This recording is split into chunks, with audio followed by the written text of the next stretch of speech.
और ये वीडियो हमारा हेरिडिटी का है जिसमें 7 मार्क्स तक पूछा जा सकता है और इस 7 मार्क्स आता है केवल 5 पेजेस में से। तो आपको ये बात समझ आ रहा होगा कि अगर आप 5 पेजेस पढ़ के जाते हो तो आप 7 मार्क्स स्कोर कर सकते हो और ये आपके लिए बहुत ही बढ़िया मौका है।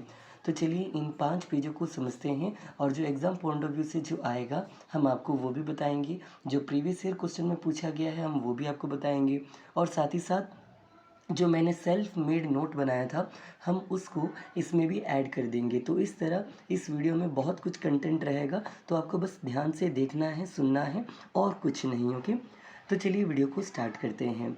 सबसे पहले अगर आप जैसे ही हेरिडिटी वाले पोर्शन में आते हो ये चैप्टर में, तो यहाँ पर आपको हेरिडिटी का मीनिंग पढ़ लेना है। What is called heredity. Okay, heredity क्या होता है तो आंसर सुनिएगा। The process of transfer of character from the parent to the next generation, मतलब एक माँ बाप से उनके जो कैरेक्टर्स होते हैं या उनमें जो गुण होते हैं, ट्रेड्स होते हैं, जब वो उसके नेक्स्ट जनरेशन में पास किया जाता है, इसी को कहते हैं हेरिडिटी कहा जाता है। और जिस पाथवे से करते हैं उस पाथवे को कहते हैं इनहेरिटेंस कहा जाता है। तो आपको ये दो टर्म्स बस समझ लेना है, one is called heredity and one is called inheritance. अगर आपको याद नहीं आया तो एक बार हम और बोल देते हैं, वरना रिवाइज थोड़ा पीछे भगा कर दोबारा सुन भी सकते हैं। तो आंसर सुनिएगा, what is heredity.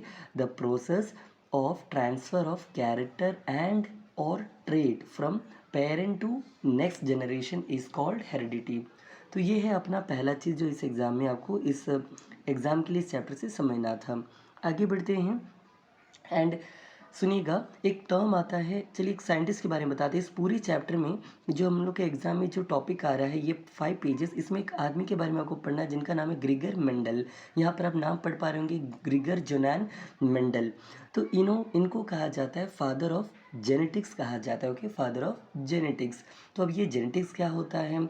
Genetics is the branch of science which deals with the study of heredity and variation. मतलब जेनेटिक्स वो पढ़ाई होता है जिसमें हम लोग हेरिडिटी के बारे में एंड वेरिएशन के बारे में पढ़ते हैं। और ये पढ़ाई को किसने इसके फादर कौन है तो ग्रेगर मेंडल है इसके फादर। ओके, तो ये है पहला चीज़ जो आपको समझना है। आगे बढ़ते हैं। अब आप पूछोगे तो आपने इसको पहले क्यों बता दिया, तो क्योंकि मैंने इसलिए बताया कि यहाँ पर अभी आपने टर्म सुना वेरिएशन और चैप्टर स्टार्ट होता ही है इसी वर्ड से, जिसे आप यहाँ नोटिस कीजिएगा। यहाँ पर वेरिएशन ये टर्म जो है मल्टीपल टाइम्स रिपीट होता है। देखते चलिए कितनी टाइम यहाँ पर ये टर्म रिपीटेड है। मल्टीपल मीन्स मल्टीपल टाइम्स, और भी होंगे जो हम देख नहीं पा रहे होंगे। आप खुद देखिए कितने टाइम्स ये टर्म्स क्या कहते हैं रिपीटेड है बहुत बार। तो आप समझ लीजिए। ओके, तो वेरिएशन से एक क्वेश्चन इस चैप्टर से ज़रूर बन सकता है, तो आपको वेरिएशन क्या है पढ़ के जाना पड़ेगा या वेरिएशन से रिलेटेड क्वेश्चन कंफर्म आएगा। तो हम अभी आपको प्रीवियस ईयर में दिखाएंगे कि वेरिएशन से रिलेटेड किस टाइप का क्वेश्चन आता है। या चलिए आपको एक सवाल भी दिखा देते हैं। ये रहा आपका क्वेश्चन, यहाँ पर पढ़िएगा क्वेश्चन नंबर 2 ज़रा पढ़िएगा। क्वेश्चन नंबर 2 कहता है how does the creation of variation in A species promote survival. अगर कोई स्पीशीज़ में वेरिएशन होता है तो उससे वो कैसे सर्वाइव होता है, मतलब उससे उसका सर्वाइवल का जो चांसेस होता है बढ़ जाता है, कैसे। तो इसका आंसर आपको यहाँ पर एग्जाम्पल के रूप में समझाया गया है इस पैराग्राफ में। यहाँ पर बोला गया है, मान लीजिए अगर एक बैक्टीरिया है और वो क्या हो रहा है डिवाइड होता है। मान लीजिए एक बैक्टीरिया 2 हिस्सों में पहले बढ़ता है, फिर वो 2 बैक्टीरिया फिर 4 को रिप्रोड्यूस करता है। तो यहाँ पर आप नोटिस कर पा रहे होंगे कि इनमें जो वेरिएशन होता है, वेरिएशन का जो चांसेस हो रहा है ये बढ़ते जा रहा है।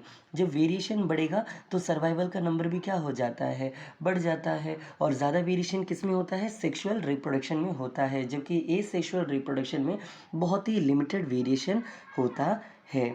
और ये हम नहीं कह रहे हैं, आपका ये बुक का लाइन कह रहा है, आप यहाँ से पढ़ सकते हो। जो भी आपको पढ़ना है सब यहाँ पर लिखा हुआ है। ओके, तो एक वेरिएशन से सवाल आएगा। ये रहा आपका एग्जाम का पहला सवाल जो मैंने आपको समझा दिया कि हेरिडिटी एंड एवोल्यूशन नाम के चैप्टर में से वेरिएशन से एक क्वेश्चन ज़रूर बनेगा। ओके, और यहाँ पर एक और लाइन है जो कि बहुत ही अच्छा लाइन है, ज़रा पढ़िएगा। यहाँ पर हम आपको दिखाते हैं, selection of variant selection of variant by environmental factors form the basis of evolutionary process। तो एवोल्यूशन के प्रोसेस में जो सबसे बेसिक जो एक प्रोसेस होता है वो क्या होता है, तो selection of variant by the environmental factor. मतलब कभी आपने सुना होगा सर्वाइवल ऑफ द फिटेस्ट, जो सर्वाइव के सबसे अच्छा लायक होगा वो सर्वाइव करेगा, बाकी सब मर जाएंगे।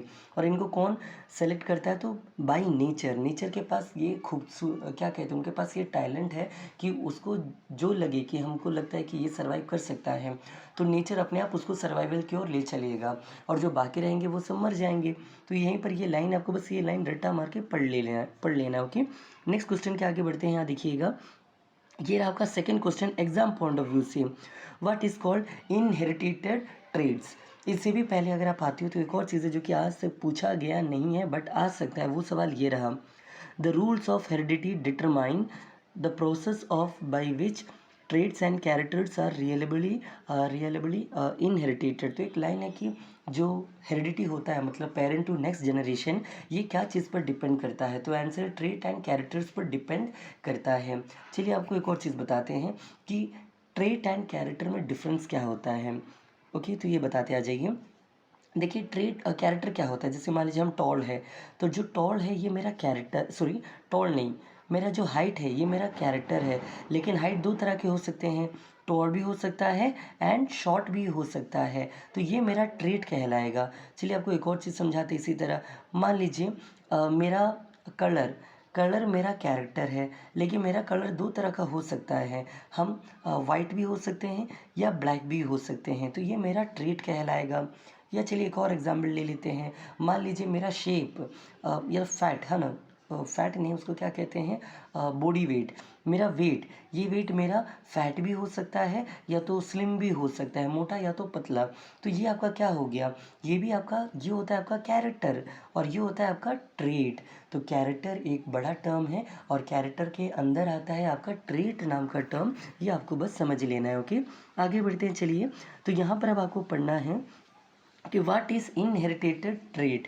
इनहेरिटेटेड ट्रेट वो होता है जो आपके पेरेंट्स से नेक्स्ट जनरेशन में ट्रैवल होता है। जैसे कि सोचिए ना, आपका इनहेरिटेटेड का मीनिंग क्या बताए थे, जो पेरेंट टू नेक्स्ट जनरेशन हो, और ट्रेट का मतलब क्या होता है, जैसे कि टॉल, शॉर्ट, फैट, स्लिम या कलर, ये सब होता है आपका ट्रेट। तो सोचिए, इनहेरिटेटेड ट्रेट का मतलब, मान लीजिए मेरे फादर बहुत ही लंबे हैं, तो उनका जो बेटा है या बेटी है, उनका चांसेस क्या होगा कि वो भी क्या होंगे, लंबे ही होंगे। लेकिन मान लीजिए किसी के फादर लंबे हैं और किसी की मदर शॉर्ट है, मतलब फादर टॉल है, मदर शॉर्ट है, तो वो बच्चा क्या होगा, टॉल या शॉर्ट। तो यहाँ सुनिएगा, यहाँ पर एक दो टर्म्स आपको पढ़ना है, one is called dominant, one is called dominant and one is called recessive कहा जाता है, डोमिनेंट एंड रेसेसिव। डोमिनेंट का मतलब वो कैरेक्टर जो अपने आप को हमेशा शो करेगा, और रेसेसिव का मतलब वो कैरेक्टर जो तभी शो करेगा जब कोई वहाँ पर डोमिनेंट ना रहे। जैसे कि अगर हम स्कूल में बैठे हैं क्लासरूम में, तो अगर क्लासरूम में अगर कोई टीचर हो या प्रिंसिपल हो या हेडमास्टर हो तो उनका राज चलेगा। लेकिन अगर क्लास में कोई ना हो तो वहाँ के बच्चे क्या करने लगे, शैतानी करने लगेंगे और वो अपने आप को डोमिनेंट मानने लगेंगे। तो यहाँ पर जो स्टूडेंट थे जो कि रेसेसिव है, वो अपने आप को डोमिनेंट मानने लगेंगे कब, जब कोई वहाँ पर डोमिनेंट कैरेक्टर मौजूद ना हो तो। लेकिन अगर वहाँ पर कोई भी डोमिनेंट कैरेक्टर मौजूद है तो वो रेसेसिव कैरेक्टर अपने आप को शो नहीं कर पाएगा। तो आप समझ लीजिए, जो मेल होता है, जैसे जो टॉल होता है, ये हमेशा डोमिनेंट रहता है, और जो शॉर्ट होता है ये हमेशा रेसेसिव होता है। तो अब आप बताइए, अगर फादर टॉल है और मदर शॉर्ट है तो इसके बच्चा जो होगा वो बच्चा टॉल होगा कि शॉर्ट होगा? तो आंसर है द बॉय विल और the girl will be definitely tall, because tall character dominant होता है, तो डोमिनेंट चीज़ें आप में ट्रांसफ़र होगा, and this is called इनहेरिटेटेड trait. अगर आंसर सुने हो तो आंसर भी सुन लीजिए, the process of transfer of trait और trait from one generation to next generation is called इनहेरिटेटेड trait. और इसी तरह एक और होता है जिसको हम लोग कहते हैं एक्वर्ड ट्रेट। एक्वर, देखो एक्वर ट्रेट का मतलब होता है जो आप खुद से हासिल करते हो। जैसे मान लीजिए मेरे फादर पढ़े लिखे नहीं हैं, लेकिन हम मान लो कि बहुत अच्छे पढ़े लिखे हैं, तो ये क्या मेरे पेरेंट्स से मुझे में गुण आया नहीं, मैंने इसको पाया है, मैंने इसको हासिल किया है। तो जो चीज़ आप खुद से हासिल करते हो उसको एक्वर ट्रेट कहा जाता है। जैसे मान लीजिए मेरे फादर कोई अच्छे सिंगर है नहीं और मैं बहुत ही अच्छा सिंगर हूँ, या मेरे फादर अच्छे डांसर हैं नहीं, मैं बहुत ही अच्छा डांसर हूँ, तो अगर ये चीज़ अगर आप हासिल कर रहे हो तो इसको कहते हैं एक्वर ट्रेट कहा जाता है। तो there are two types of trait, one is called acquire trait and one is called इनहेरिटेटेड trait. आपको कौन सा पढ़ना है, केवल आपको इनहेरिटेटेड ट्रेट पढ़ लेना है, एक्वायर्ड ट्रेट आपको नहीं पढ़ना। ओके, आगे बढ़ते चलिए। ये टॉपिक भी आएगा तो एग्जाम में केवल 2 सवाल आएगा अभी तक। एक है आपका इनहेरिटेड ट्रेट जो मैंने आपको समझा दिया, और एक है आपका कौन सा, वेरिएशन। तो ये 2 चीज़ें आपको समझा दिया मैंने कि क्या क्या पूछेगा। अब आगे बढ़ते थर्ड चीज़, ये भी हमने आपको बता दिया कि ग्रिगर मेंडल कौन है, फादर ऑफ जेनेटिक्स के नाम से जाने जाते हैं, और इन्होंने ही जेनेटिक्स का पहली बार स्टडी किया था। And what is genetics, it is a branch of science which deals with the study of heredity and evolution. तो इतना चीज़ें आपको मैंने समझा दिया है। इसके बाद आपको अब जो पढ़ना है एग्जाम पॉइंट ऑफ व्यू से, वो है कि ग्रिगर मेंडल द्वारा पी प्लांट, इन्होंने एक्सपेरिमेंट किया था पी प्लांट पर। So why he selected the pea plant, आपसे ये सवाल पूछा जा सकता है for his experimental purposes. Okay, तो ये पी प्लांट क्यों लिया, ये आपका एग्जाम पॉइंट ऑफ व्यू से नेक्स्ट सवाल है। और उसके बाद आपसे पूछा जा सकता है कि इन्होंने 2 टाइप्स ऑफ एक्सपेरिमेंट किया था। पहले को कहते हैं mono hybrid experiment, and second वाले को कहते हैं डाई हाइब्रिड एक्सपेरिमेंट। जैसे कि आप यहाँ पर जो देख पा रहे हो, ये है आपका मोनो हाइब्रिड एक्सपेरिमेंट। ज़रा हम आपको दिखाते हैं ये वाला। ओके, ये है आपका 3:1 का जो रेशियो लिखा हुआ है, ये मोनो हाइब्रिड एक्सपेरिमेंट है। जबकि आपका नेक्स्ट जो आप यहाँ पर देख पा रहे हो 9:3:3:1, ये जो है आपका डाई हाइब्रिड एक्सपेरिमेंट है। तो क्या है मोनो हाइब्रिड और क्या है डाई हाइब्रिड, ज़रा ये समझेंगे। और साथ ही साथ फुल फॉर्म ऑफ डीएनए, ये भी यहाँ से पूछा जा सकता है, जो कि हाउ डू ऑर्गेनिज्म रिप्रोड्यूस में भी पढ़ाया गया है, ये पूछा जा सकता है आपसे। और आपसे इस चैप्टर में क्या पूछा जा सकता है, तो जीन क्या होता है, आपसे ये पूछा जा सकता है। यहाँ पर लिए दिस इज कॉल्ड जीन, तो जीन क्या है आपसे पूछा जा सकता है। फिर आपसे पूछा जा सकता है कि क्रोमोसोम्स क्या होता है, व्हाट इज कॉल्ड क्रोमोसोम्स। तो यहाँ पर क्रोमोसोम्स क्या है ये भी बताया गया है। And last but not list, इसमें आपको जो नेक्स्ट चीज़ पूछेगा वो है सेक्स डिटर्मिनेशन। यहाँ पर आप जो देख पा रहे होंगे सेक्स डिटर्मिनेशन, और इस सेक्स डिटर्मिनेशन के अंदर 2 ही चीज़ आपको पढ़ना होता है। जैसे कि आप यहाँ पर देख पा रहे हो, आपको दिखा भी देते हैं कि एक जो बच्चा डेवलप होता है तो वो 2 चीज़ों पर डिपेंड रह सकता है, एक तो एनवायरमेंटल फैक्टर पर और एक होता है जेनेटिकल फैक्टर पर। तो जो एनवायरमेंटल फैक्टर, जैसे यहाँ पर ये स्टोरी है, अभी हम पढ़ाएंगे तो आपको बता देंगे। और ये मतलब यहाँ से इस टॉपिक के अंदर आपको ये पैराग्राफ पढ़ना है, और इस टॉपिक के अंदर आपको ये लास्ट पैराग्राफ पढ़ लेना है। बस इतना ही आपको एग्ज़ाम में पढ़ लेना है, और आपको 7 मार्क्स आपको इस चैप्टर से मिल जाएंगे। तो अगर आप 7 मार्क्स लाना चाहते हो तो अच्छी बात है, और सुनो ध्यान से, और कुछ नहीं। ओके, तो चलिए स्टार्ट करते दोबारा से यहाँ से। तो यहाँ तक आपको बता दिया गया है। अब है ग्रिगर मेंडल ने पी प्लांट क्यों सेलेक्ट किया, हमने आपको ये पूछा था।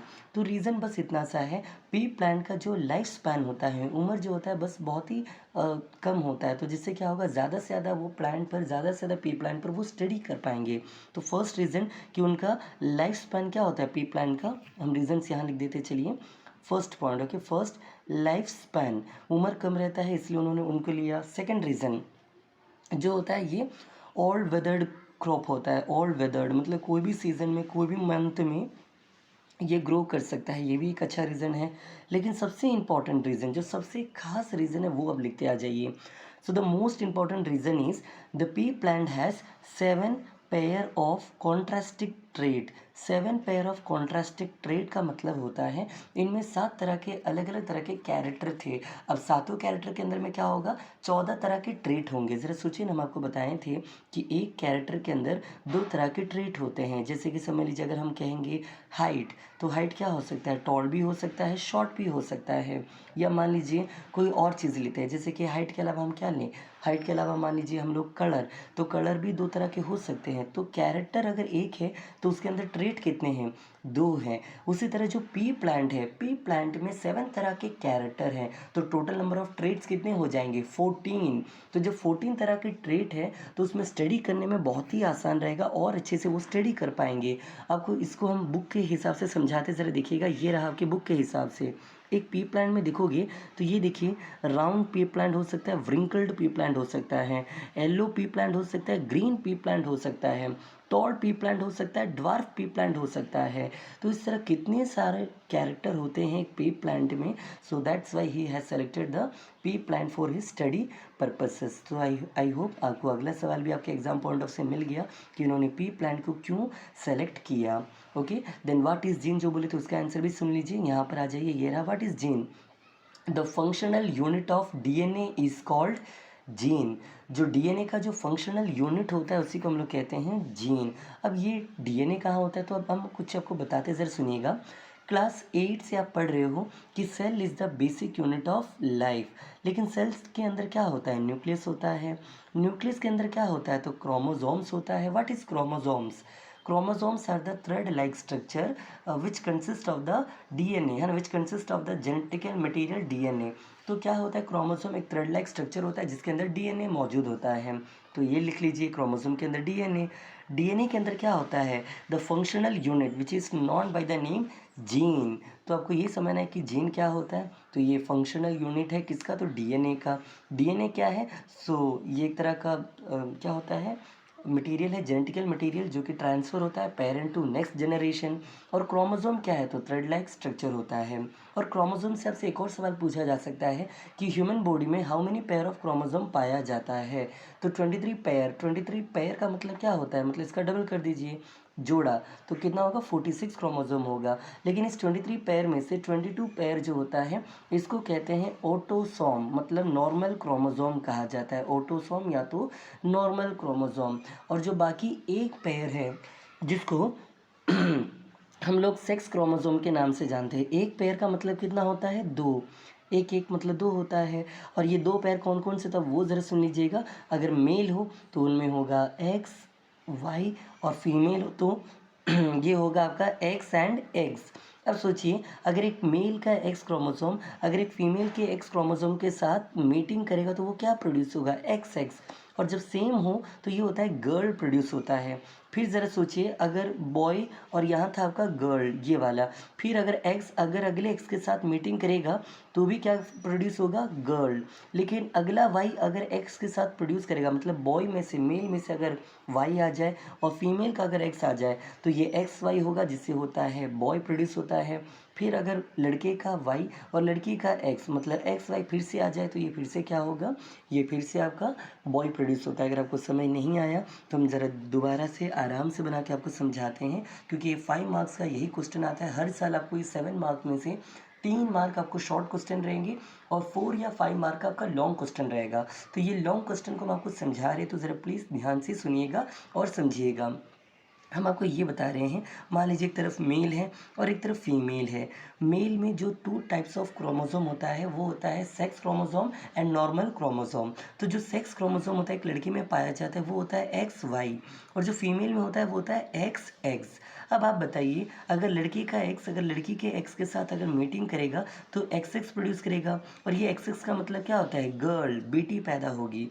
फिर अगर ये लड़के का एक्स अगले एक्स के साथ मीट करेगा लड़की का तो फिर से एक्स एक्स पैदा होगा, मतलब फिर से गर्ल। लेकिन आप ज़रा सोचिए, अगर आपका लड़का मतलब वाई और एक्स मीट करेगा, मतलब एक्स वाई प्रोड्यूस होगा, तो ये क्या होगा? बॉय। फिर अगर लड़के का वाई अगर लड़की के एक्स के साथ मीट करेगा तो एक्स वाई, मतलब फिर से boy. So what is the total number of chances? अब आप बताइए चांसेस क्या क्या है? तो दो, और यहाँ भी दो, 2:2, मतलब होता है answer is called half. Half मतलब क्या? 2:2 मतलब 1/1, 1:1 होगा। इसको डिवाइड कर लीजिए, 2:2 को, 2:2 को डिवाइड अगर करोगे तो 1:1 आएगा। मतलब लड़का और लड़की आने का चांस जो है इक्वल रहता है। जब भी एक नॉर्मल मीटिंग होता है, सेक्सुअल रिलेशन होता है, इंटरकोर्स होता है, तो लड़का या लड़की होने का चांसेस इक्वल होता है। आपको ये समझाना चाहते थे हम, और यही टॉपिक को आपको अब हम लिख के कहाँ रखा हुआ है वो दिखा देते। आ जाइए, तो इस पूरे टॉपिक का लास्ट पोर्शन, सेक्स डिटर्मिनेशन, इसके अंदर ये लास्ट पैराग्राफ पढ़िएगा। ओके, आ रहे हैं, स्टार्ट करते हैं यहाँ से। दस the sex of the children will be determined by what they inherited from their parents, specially the father. सोचिए ना, अगर लड़के का वाई आएगा तभी वो मेल पैदा होगा, लेकिन अगर लड़के का वाई नहीं आया तो हमेशा क्या प्रोड्यूस करेगा? गर्ल को ही प्रोड्यूस करेगा। तो किस में ये पावर है या किस में ये क्षमता है कि वो बेबी बॉय को जन्म दे? तो वो मेल कैंडिडेट के पास ही ये पावर होता है, क्योंकि उनमें वाई क्रोमोसोम होता है, मतलब डिफरेंट सेक्स क्रोमोसोम्स होता है, एक्स एंड वाई। जबकि फीमेल में सेम क्रोमोसोम्स होते हैं, एक्स एंड एक्स। आगे भी पढ़ लीजिए, a child who inherited the X chromosome from her father will be a girl and the one who will inherited the Y will be have a boy. तो जो x निकालेगा वो girl होगा, अगर वाई आए तो वो बॉय होगा। तो इस तरह हमने अगला भी मोस्ट इंपॉर्टेंट सवाल को कवर कर दिए हैं। तो वो ये था आपका सवाल, और जो भी पढ़ा है वहाँ को उसी चीज़ को देखो यहाँ पर इस तस्वीर की मदद से समझाया भी गया है। और जो थोड़ी देर पहले मैंने आपको समझाया ये रहा। अब ये भी समझ लीजिए कि ह्यूमन बीइंग में जो सेक्स डिटर्मिनेशन होता है वो जेनेटिकली होता है। जेनेटिकली मतलब क्या, जो भी हमने आपको समझाया कि एक्स वाई होगा कि एक्स एक्स होगा, तो जेनेटिकली डिटरमाइंड होता है ह्यूमन में। लेकिन कुछ ऑर्गेनिज्म ऐसे होते हैं जिनमें जो जेंडर होता है, जो बच्चे का जेंडर होता है, वो एनवायरमेंटल फैक्टर पर डिपेंड होता है। एनवायरमेंटल फैक्टर लाइक टर्टल, उसके बाद लिजार्ड, या उसके बाद और भी कुछ एग्जाम्पल है like snail. Okay, this are the 3 examples. हम फिर से बता सुनिएगा, लिजार्ड हो जाए या टर्टल हो जाए या आपका कौन स्नेल जिसको कहते हैं स्नेल, ये तीनों का जो सेक्स डिटर्मिनेशन होता है, मतलब जेंडर ऑफ द बेबी जो होता है, ये डिटरमाइन होता है on the basis of environmental factor that is called the temperature. अगर आपको विश्वास नहीं हो रहा तो आप पढ़ लीजिए, यहाँ पर लिखा भी है। Thus, in some animals, the gender at which the fertilized eggs are kept determine whether the animals developing in the egg is the male or female। तो कुछ चीज़ों में एनवायरमेंटल होता है, जैसे कि टेम्परेचर खास करके, और उस ऑर्गेनिज्म का नाम अगर आप पूछोगे तो वैसा कोई नाम यहाँ पर दिया नहीं, बट मैंने आपको 3 एग्जाम्पल समझा दिया है। और ये पैराग्राफ भी मैंने आपको समझा दिया कि बेसिकली 23 क्रोमोसोम होता है, जिसमें से 22 क्रोमोसोम क्या होता है, नॉर्मल क्रोमोसोम, और जो रिमेनिंग 1 होता है, 1 पेयर होता है, इसको हम लोग कहते हैं सेक्स क्रोमोसोम्स कहते हैं। और इस तरह ये चैप्टर का ऑलमोस्ट जो एग्जाम पॉइंट ऑफ व्यू से इंपॉर्टेंट था मैंने आपको कवर कर दिया। अब जो एक्स्ट्रा में है, चलिए अब एक्स्ट्रा का चीज़ें बताते हैं। एक्स्ट्रा में जैसे कि मान लीजिए monohybrid and dihybrid cross क्या होता है। तो देखिए मोनो हाइब्रिड क्रॉस का मतलब होता है जब सेम टाइप ऑफ कैरेक्टर को अगर हम लोग लेके क्रॉसिंग करते हैं। जैसे मान लीजिए मैंने यहाँ से टॉड लिया, यहाँ से मैंने ड्वार्फ लिया, और इन दोनों का मीटिंग करवाया, तो इससे जो प्रोड्यूस होगा तो ये एक जनरेशन है, और इसी एक जनरेशन को कहेंगे मोनो हाइब्रिड क्रॉसिंग कहा जाता है, जिसमें 1 टाइप ऑफ कैरेक्टर को और उसकी ट्रेट को लिया जाता है। लेकिन मान लीजिए मैंने 2 चीज़ें लिया, एक तो उनका हाइट भी लिया मान लीजिए, और दूसरा मैंने उसका कलर भी ले लिया। तो यहाँ पर जब मैंने 2 कैरेक्टर लिया तो 2 कैरेक्टर इधर भी हम लेंगे। जैसे कि मान लो 2 कैरेक्टर, एक हाइट ले लीजिए टॉल एंड शॉर्ट या तो ड्वार्फ, कलर में मान लीजिए ग्रीन एंड यहाँ पर येलो, तो मैंने 2 कैरेक्टर को लिया है। टोटल 4 ट्रेट, 2 कैरेक्टर में कितने ट्रेट होंगे, 4। अब इन चारों का जब हम मीटिंग करवाएंगे, पहला generation that is called the F1 generation, फिर जो अगला जनरेशन इससे प्रोड्यूस होगा उसको कहेंगे F2 generation. Okay, first generation and second generation. तो इस तरह के एक्सपेरिमेंट को हम लोग कहेंगे डाई हाइब्रिड क्रॉसिंग कहते हैं। तो मोनो हाइब्रिड क्रॉसिंग क्या होता है, a type of experimental crossing in which only 1 character is taken. अगर एक ही कैरेक्टर लिया गया है जिसमें 2 तरह के ट्रेट होते हैं तो इसको कहेंगे मोनो हाइब्रिड, एंड अगर 2 तरह के कैरेक्टर को अगर आपने लिया है तो इसको कहेंगे डाई हाइब्रिड क्रॉसिंग कहा जाता है। तो इस तरह आपका monohybrid and dihybrid crossing का मतलब भी समझा दिया। डोमिनेंट एंड रिसेसिव क्या था, मैंने वीडियो को स्टार्टिंग में ही आपको समझा दिया कि जब जब एक डोमिनेंट रहेगा तब तक रिसेसिव अपने आप को शो नहीं करेगा, और जब कोई भी डोमिनेंट ना हो तभी अपने आप को रिसेसिव क्या करेगा, शो करेगा। तो ये आपको याद रखना है कि डोमिनेंट क्या होता है, रिसेसिव कैरेक्टर क्या होता है।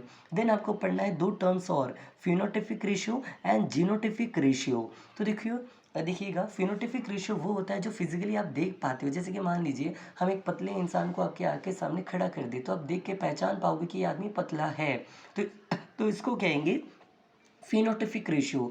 जो फिजिकल अपीयरेंस होता है जिससे आप उसको पहचान सकते हो, उसको फिनोटिपिक रेशियो कहा जाता है। लेकिन वो रेशियो जो आप देख के नहीं पहचान सकते और उसके इंटरनल अंदर में होता है that is called the genetical ratio. तो जेनेटिकल रेशियो को कहते हैं genotypic ratio, and physical appearance वाले रेशियो को कहते हैं फिनोटिपिक रेशियो। ओके, तो ये था आपको एक चीज़। जैसे मान लीजिए अगर हम आपको एक स्ट्रक्चर बनाते हैं, आपको दिखाते हैं, एक्सपेरिमेंट से हम समझाते हैं, ये देख लीजिएगा। आपको ये आपके एनसीईआरटी से ही हम समझाते कि आपको ये ज़्यादा क्लियर हो जाए। ये रहा आपका आंसर, पहले इसको डिलीट करके फिर आपको समझाते। जैसे कि अभी यहाँ पर आप देखिएगा, यहाँ पर आप समझ पा रहे हो कि राउंड और येलो। तो ये आपको बताया जा रहा है कि 9 राउंड है और 3 येलो है। फिर 9 और 3 कैसे हैं, तो राउंड एंड ग्रीन है। फिर व्रिंकल एंड येलो कितने हैं, तो 3 है। एंड टोटल कितने व्रिंकल एंड ग्रीन है, तो 1 है। तो ये आप फिजिकली देख के समझ पा रहे हो कि कितने कौन है, कितने कौन है। तो यही होंगे, जैसे कि देखो 315 राउंड एंड येलो हैं, 118 राउंड एंड ग्रीन है, 101 व्रिंकल एंड ग्रीन है, और 32 व्रिंकल एंड ये है। तो इस साइड में जो दिया गया है ये है आपका फिनोटिपिक रेशियो, और जो इस साइड में जो दिया गया ये आपका जीनोटिपिक रेशियो। जैसे कि यहाँ आ जाए हम आपको मोनोहाइब्रिड वाले से समझा देते हैं। यहाँ पर आप देख पा रहे हैं कि तीनों दिखने में आपको मान लीजिए टॉल दिख रहा है, लेकिन ये दिखने में अलग लिख रहा है, तो इसको हम शॉर्ट मान लेते हैं। तो इसका रेशियो क्या होगा 3:1। तो जो ये रेशियो बना ये है आपका फिनोटिपिक रेशियो। लेकिन अब जेनेटिकल रेशियो क्या है जो आपको यहाँ नहीं दिख रहा है, हम बता देते हैं। इसका जेनेटिकल रेशियो होता है 1:2:1। कैसे? तो चलिए अब हम आपको ये भी समझा देते हैं। मान लीजिए एक तरफ मैंने टीटी लिया और एक तरफ मैंने टीटी लिया। ये मैंने एक्सपेरिमेंटल के लिए दो कैरेक्टर लिया है, एक टॉल और एक शॉर्ट। अब मान लीजिए यहाँ का टॉल और यहाँ के टॉल के साथ मीट करेगा तो वो क्या होगा, टीटी होगा। फिर यहाँ का टॉल अगर यहाँ के टॉल के साथ मीट करेगा क्या होगा, टीटी होगा। यही हो सकता है। लेकिन अब इसको मान लीजिए हम ज़रा चेंज करके आपको दिखाते हैं, यहाँ जगह कम पड़ रहा है हमको। चलिए एक बॉक्स बना के हम आपको समझाते हैं, ये बॉक्स से भी समझ जाओगे। ट्राई करते हैं बनाने का, 1 मिनट। ये बॉक्स बनाते हैं आपके लिए और इसमें समझाने का हम प्रयास करते हैं। मान लीजिए यहाँ पर हमने टीटी लिया है और मैंने यहाँ पर टीटी लिया है। अब आप बताइएगा ये टी और ये टी को हम मीटिंग करेंगे तो क्या प्रोड्यूस होगा, टीटी। ये टी और ये टी को प्रोड्यूस करेंगे तो क्या होगा, टीटी। ये टी और ये टी को प्रोड्यूस करेंगे तो क्या होगा, टीटी। और ये टी और ये टी को प्रोड्यूस करेंगे तो क्या होगा, टीटी। यहाँ पर हर जगह एक टॉल दिख रहा है जिसके कारण ये डोमिनेंट कहलाएगा, कंप्लीट डोमिनेंट कहलाएगा। ओके, लेकिन अब इसमें हम एक चेंज करें, बस एक चेंज करें, ज़रा देखिएगा। इसी फिगर में अब एक चेंज करते हैं और वो है ये चेंज। यहाँ पर अब हम एक लिखेंगे टॉल और एक लिखेंगे शॉर्ट, एक लिखेंगे टॉल और एक लिखेंगे शॉर्ट। अब बताइए इसका रेशियो क्या होगा, टी क्या होगा, कंप्लीट टॉल। ये कंप्लीट टॉल कहलाएगा। लेकिन अगला देखिए, क्या ये कंप्लीट टॉल कहलाएगा, आंसर है नो। ओके, और अगला भी देखिए, क्या ये कंप्लीट टॉल कहलाएगा, छोटा टी और बड़ा टी, नो। लेकिन अगला देखिएगा, दोनों छोटा छोटा है, ये और कौन कौन सा देखिएगा, ये और ये, तो ये क्या होगा, टी टी। तो आप खुद बताइए, एक कंप्लीट बड़ा दिख रहा है, दो छोटा दिख रहा है और एक कंप्लीट छोटा दिख रहा है, तो इसका रेशियो क्या होगा, 1:2:1। तो this type of ratio is known as 1:2:1 is known as genetical ratio या जीनोटिफिक रेशियो। और जो आपको दिख रहा था कि 3 टॉल है क्योंकि एक डोमिनेंट है ना वहाँ पर, ज़रा सोचिए ना क्या क्या बना था हमारा, टीटी बना था और उसके सॉरी दिखाते क्या क्या आपका रेशियो बना था, टीटी बना था, टीटी बना था, टीटी बना था और टीटी बना था। तो इसमें जो ये था कंप्लीट टॉल है, ये कंप्लीट शॉर्ट है, और कंप्लीट शॉर्ट नहीं शॉर्ट है, और ये कंप्लीट टॉल है। तो जो कंप्लीट टॉल हो गया ये हो गया आपका क्या था, और ये तीनों डोमिनेंट है क्योंकि एक टी है, तो हम बोले थे जब भी एक भी हो तो वो डोमिनेंट कहलाएगा। तो तीनों में एक एक टॉल है, तो इसका फिजिकल अपीयरेंस क्या होगा, 3:1, क्योंकि ये कंप्लीट शॉर्ट और 3 में टॉल है। लेकिन इसका फिनोटिपिक रेशियो जीनोटिपिक रेशियो क्या होगा, 1:2:1, क्योंकि 1 complete tall, 1 complete short and 2 जो कंप्लीट टॉल भी ना हो, जो कंप्लीट शॉर्ट भी ना हो। तो हर चीज़ में जीनोटिपिक एंड फिनोटिपिक रेशियो होता है। आपको बस इतना पढ़ लेना है कि मोनो हाइब्रिड क्रॉस का डेफिनेशन क्या है, डाई हाइब्रिड क्रॉस का डेफिनेशन क्या होता है। तो हमने बता दिया मोनो हाइब्रिड मतलब जिसमें सिंगल टाइप ऑफ कैरेक्टर को लिया जाता है, डाई हाइब्रिड का मतलब टू टाइप्स ऑफ कैरेक्टर को लिया जाता है। फिर मैंने आपको ये बताया मोनो हाइब्रिड में आपको दो तरह के रेशियो पढ़ना है, फिनोटिपिक एंड जीनोटिफिक। फिनोटिफिक रेशियो जो फिजिकली आपको दिख पा रहा था, क्या दिख पा रहा था कि 3 टॉल था और एक शॉर्ट था। और जीनोटिफिक में आप क्या देख पा रहे थे कि 1:2:1, कि 1 कंप्लीट टॉल था, 1 कंप्लीट शॉर्ट था और 2 ऐसे थे जो टॉल एंड शॉर्ट था। तो ये था monohybrid ratio. Dihybrid में आपको क्या पढ़ना था, डाई हाइब्रिड में आपको फिनोटिफिक एंड जीनोटिफिक, जिसमें आपको फिनोटिफिक रेशियो नहीं पढ़ना है, केवल जीनोटिफिक रेशियो पढ़ना है, और वो है 9:3:3:1। ज़रा छोटा करके लिख देते हैं, 9:3:3:1। ओके, सो आपको ये दोनों रेशियो पढ़ना है। और इतना बताकर हमने आपको इस चैप्टर का ऑलमोस्ट 95% टॉपिक को कवर कर दिया है। बस 1% टॉपिक रह चुका है, वो है अगेन ग्रीगर मेंडल। ग्रीगर मेंडल ने एक लॉ दिया था जिसको हम लोग कहते हैं लॉ ऑफ इनहेरिटेंस। जिस तरह आपने क्लास 9 में न्यूटन्स के लॉ पढ़े हैं, उसी तरह क्लास 10 में आपको पढ़ना है इनहेरिटेंस के 3 लॉ पढ़ने होते हैं, लॉ ऑफ इनहेरिटेंस। जैसे कि न्यूटन ने ग्रीगर मेंडल ने फर्स्ट लॉ ऑफ इनहेरिटेंस दिया था, सेकंड लॉ ऑफ इनहेरिटेंस दिया था and third law of inheritance दिया था। अगर आप कोई लेंथी वीडियो पढ़ते हैं लाइक मैग्नेटिक ब्रेन या कोई और चैनल का, तो वो लोग क्या करेंगे, आपको बताएंगे कि 3 के अलावा और भी होते हैं, जैसे कि 4 होते हैं, 5 होते हैं, ये होते हैं, वो होते हैं। तो प्लीज़ इतना डीप में मत जाइए क्योंकि आप लोग क्लास 10th के हो, आपको अभी क्लास 10th पर फोकस करना है। तो my point of view is that कि आपको उतना ही पढ़िए जितना भी आपको काम आ रहा है एक तरफा, ओके। तो आपको बस इतना समझ लेना है कि न्यूटन के जैसा एक और आदमी था ग्रेगर मेंडल, जिन्होंने 3 लॉ को दिया था जिसको कहते हैं लॉ ऑफ इनहेरिटेंस। और अलग अलग अगर बोले तो सबसे पहला लॉ का नाम था लॉ ऑफ डोमिनेंस। पहला है law of dominance, second is called law of segregation and third is law of independent assortment. तीनों का डेफिनेशन हम इस वीडियो के एंड में आपको ऐड कर देंगे, आप पढ़ सकते हैं। और ये तीनों लॉ पढ़ने के बाद आपका चैप्टर जो है यहाँ पर कंप्लीट हो जाएगा। अगर आप चाहते हो कि हम ये तीनों लॉ को भी अगर अलग से समझाएं तो आप हमको बताइएगा, हम नेक्स्ट वीडियो हेरिडिटी का पार्ट 2 ला देंगे।